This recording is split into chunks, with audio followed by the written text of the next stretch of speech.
Bicara hoaks dan narasi kebencian merupakan dua hal yang saling berkaitan erat. Di era digital saat ini, keberadaan hoaks dengan segala informasinya yang tidak benar dan cenderung berisi ujaran kebencian mengakibatkan meningkatnya intoleransi di tengah masyarakat. Kami menemui Sarifah Emma Ramania, seorang pegiat anti hoaks di kota Pontianak. Ia menceritakan bagaimana berpartisipasi melawan hoaks dapat menjaga keberagaman dan toleransi di tengah masyarakat. Dalam dunia informasi yang begitu mengalir sekarang ini, kita mengenal hoax gitu. Sebenarnya apa sih hoax itu kan? Hoax itu mungkin kalau ke bahasa Indonesia ya, lebih kepada berita bohong atau berita yang menyesatkan, berita yang berusaha untuk mengelirukan atas informasi atau data-data yang sebenarnya adalah benar tapi kemudian dinarasikan menjadi salah atau diputarbalikkan, dan tentunya ada pihak-pihak yang punya kepentingan. Kenapa sih kita harus melawan atau mencegah hoax itu sendiri?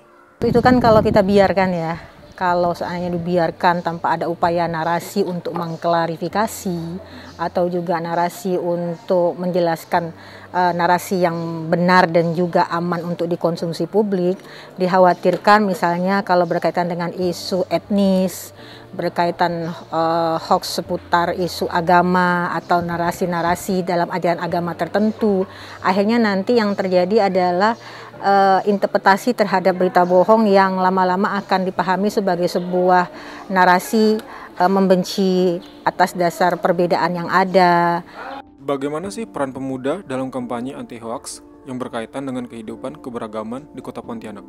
Kalau di Pontianak kan beberapa teman-teman itu sudah berupaya untuk melakukan gerakan bersama ya, entah itu secara daring maupun secara luring.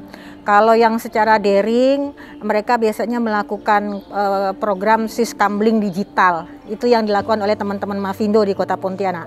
Dan saya yakin juga teman-teman komunitas lainnya, komunitas pegiat keberagaman, pegiat kemanusiaan, saya yakin juga banyak sekali melakukan kegiatan-kegiatan yang serupa, melakukan edukasi, kemudian juga melakukan diskusi-diskusi yang sifatnya interaktif, bahwa berita apapun unsur kepentingan kita, jangan pernah sekali-sekali menggunakan berita bohong dan juga ujaran kebencian sebagai medium kita untuk mencapai kepentingan kita.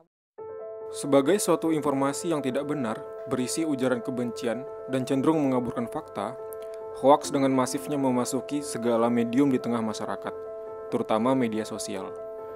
Dalam hubungan lintas identitas, keberadaan hoaks cenderung menguatkan stigma bahwa hubungan lintas identitas sulit terjalin. Namun, hal tersebut terbantahkan saat dua perempuan muda, Masita dan Tarida, saling bahu-membahu menguatkan dan menjaga peradaban kota Pontianak yang lebih toleran. Hari ini, saya akan bertemu dengan dua perempuan muda yang tergabung dalam satu komunitas yang menyuarakan keberagaman di kota Pontianak.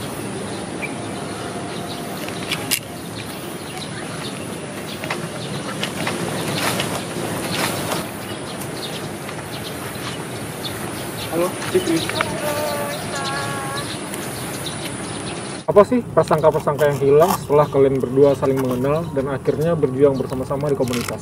Kalau aku sih, di komunitas itu kita beda latar belakang ya. Maksudnya ada beda latar belakang agama, beda latar belakang suku, dan kami sama-sama punya satu tujuan, yaitu untuk saling menjaga toleransi. Sebelum ketemu Kak Masita juga udah ada tuh prasangka-prasangka yang pernah aku pikirkan itu tuh hilang gitu. Menyenangkan juga bagi aku, bisa menambah wawasan, bisa menambah informasi.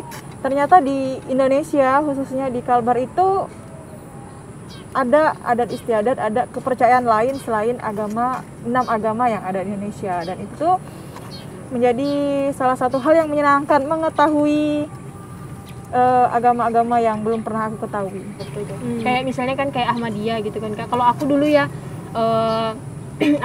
kayak pemikiran-pemikiran yang pernah aku dengar gitu, Ahmadiyah ini nih adalah agama sesat gitu kan. Bukan Islam dan lain sebagainya. Mereka juga mengalami persekusi yang lumayan waktu itu, diskriminasi dan lain sebagainya. Tapi pas ikut kegiatan keberagaman kayak gini, kita tuh ada melakukan kunjungan gitu ke ke rumah ibadah Ahmadiyah, dan di situ mereka juga menjelaskan kenapa sih mereka tuh dibilang begini gitu, kenapa sih mereka tuh di stigma seperti ini gitu.